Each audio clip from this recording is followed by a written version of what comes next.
Good afternoon and welcome to the first of the Mokulito sort of introductory workshops. This, just to give you a sort of lowdown of Mokulito and the effects it can have and the sort of the options it offers for you as a printmaker. I've got a plate here which is on plywood. I'll show you the back. Side grain, plywood. This is from a printmaking suppliers. It's used for wood carving, wood cut as well as Mokulito. You can obviously, the further you go into Mokulito, use different types of wood, have different effects. This is birch ply. It does show its grain quite heavily in the print, which I quite like. Other woods have different effects. Again, something to experiment with. I will go into how these marks and how this sort of range of marks and what this brown stuff is in the second workshop. I wanted to just kind of throw you in there at the deep end with the print I'm working on, just so you can see the whole process. Now, Mokulito is a lithography technique. So in essence you're working with the principles of an oil and water resist. You work with oil-based inks, which are actually offshot to the side here, they'll be used later, and you keep your plate damp, hence a sponge, at all times.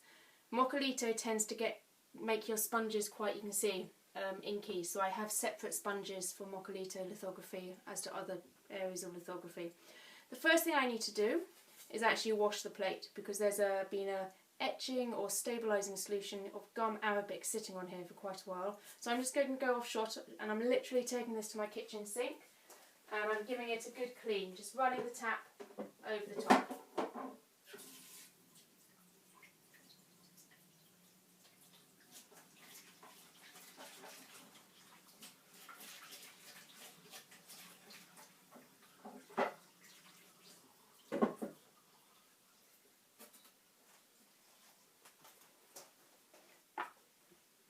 I'm just going to start working this plate without going into too much depth as to what I'm doing, because that will come later in the workshops.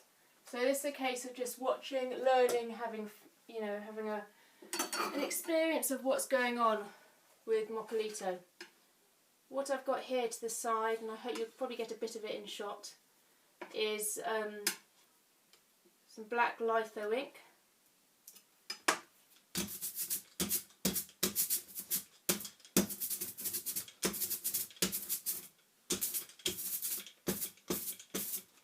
Rolling out to quite a thin layer, and these series of prints altogether, they're let me add it up, 1, 2, I think there's 6 of them in this theme, and this is all about composting and the importance of compost, which is obviously hugely important because it makes soil, and with soil we have plants. And with plants we can eat. So as I say, I'm literally just going to start rolling with this. Ideally, I will note one important thing, you will ideally have a roller that is wider than your plate. Obviously, see, I do not have that because my roller I would like to use is currently in use for something else to do with this Mokulito plate. But I will be able to get rid of these tram lines, which are the little lines you can see gathering at the edge of the print. That will be able to disappear through varying inking pressures.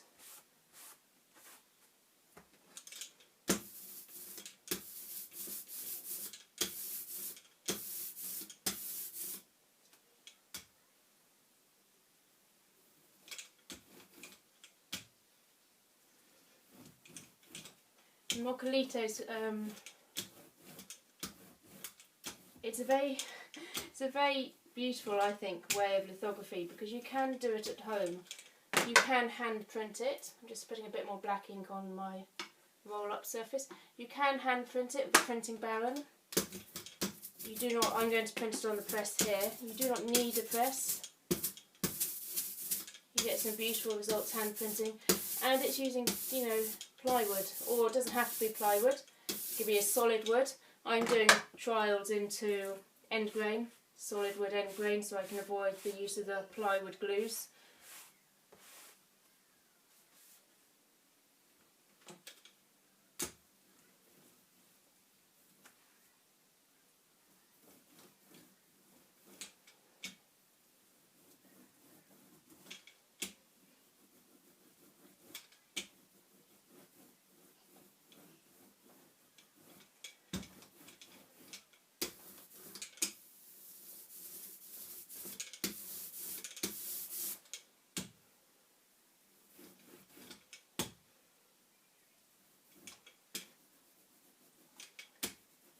Just working the roller into areas of the plate which are being a little bit stubborn.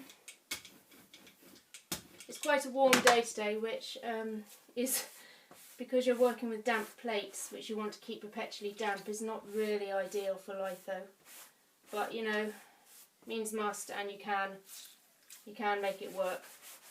You'll also begin to notice on the Mokulito plate, you might notice areas such as this here, or here, which have actually been carved into the plate. Obviously, because you're working with a wood, be it side grain or end grain, you have the options of wood cutting into it afterwards. So already you're hybridising your prints, which I obviously, as a generally speaking a hybrid printmaker, I think is actually rather beautiful. Right, just going to do some quick whips across, get rid of those tram lines if I can. And Mokulito is editionable. I usually do a very small edition or just unique prints. But again, that's up to the individual printmaker as to how many in the edition they will do. Great. I'm just going to put my tram lines where it's less noticeable in the print. Get rid of those ones, they're annoying me. Good. Okay. So I'm going to just give that sort of literally 30 seconds to give it dry. If you've got a lithography fan, this is a good moment to fan it around, or the good old fanning technique, although it's absolutely boiling in this kitchen right now. We have a wood-fired range which is baking bread, so it's pumping out heat with all the doors closed so I can do the filming.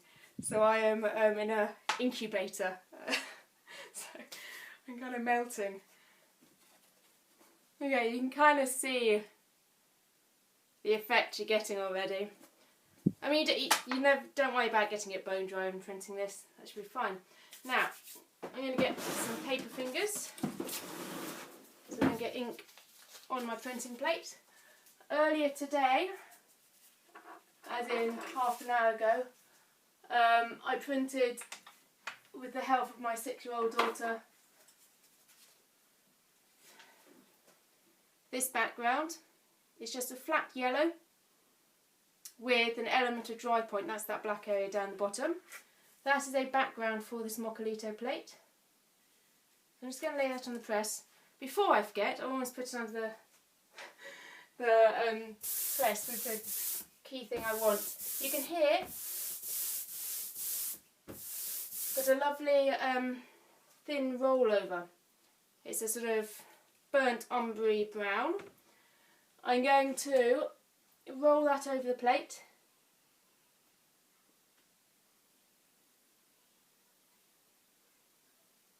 And it's another reason you really want your plate to dry, so that the oil-based inks actually are able to attract onto the wood rather than get resisted. I'm just going to go over once more.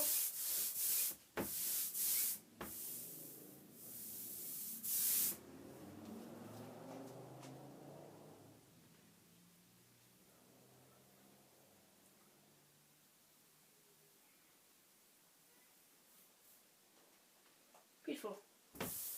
Okay, and that also shows you quite clearly the areas I've treated as a wood cut.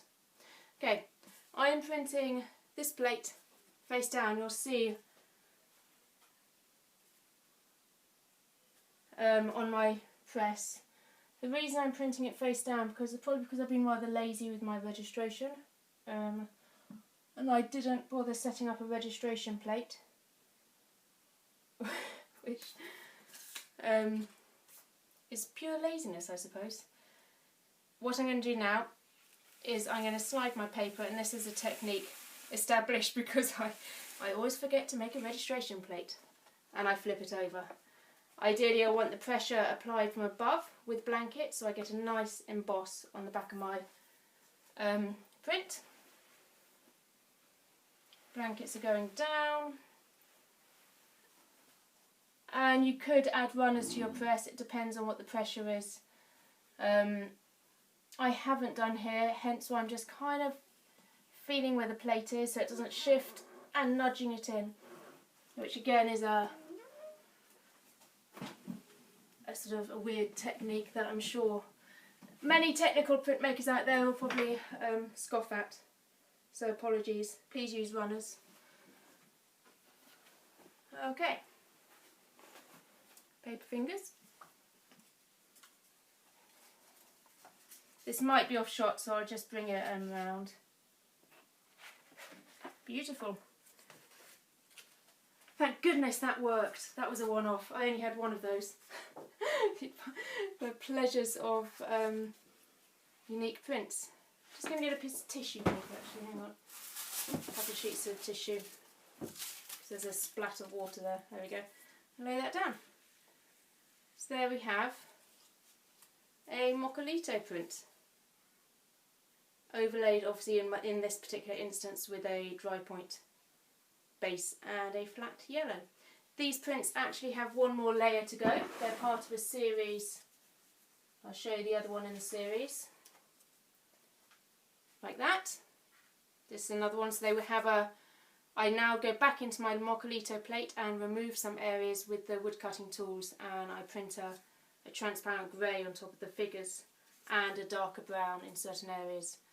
So again, now I've got my Mokulito plate, I can actually begin to treat it like a reduction woodcut on top of the lithograph, which is all rather fun. I hope that's given you an introduction as to what Mokulito is, what it can offer. The next series of workshops I'll go into the actual technique. You may need to order some lithographic tools if you're interested in this, but they're all quite affordable. And again, you can watch the videos and then order it afterwards if you're interested. I will also be using some household objects, which is also beneficial. And I look forward to doing that. Thank you very much for listening.